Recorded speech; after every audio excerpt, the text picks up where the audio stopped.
y a quelque chose que toutes les études, toutes les connaissances, toutes les formations du monde ne t'apporteront jamais, l'expérience.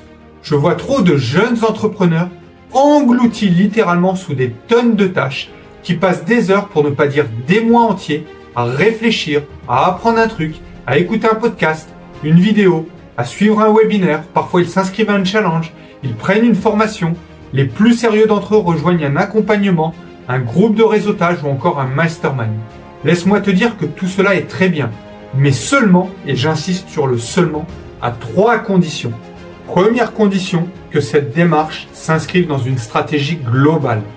Deuxième condition, que l'approche que tu choisis s'incarne véritablement dans tes valeurs profondes.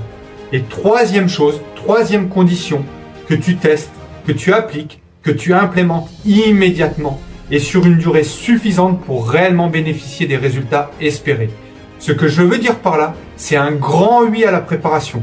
Mais celle-ci n'est rien sans l'implémentation. Rien ne remplacera jamais l'expérience de terrain.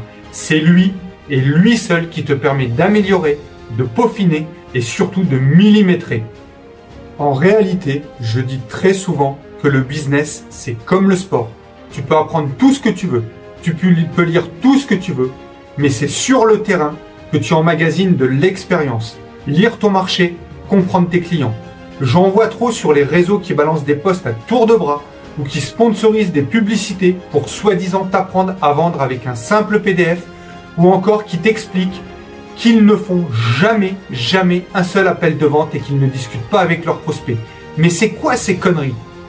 Je peux comprendre que tu puisses ne pas aimer vendre ou avoir peur de vendre.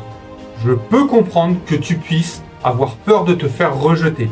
Je peux aussi comprendre que tu veuilles optimiser ton temps. Je suis le premier à vouloir rationaliser le mien.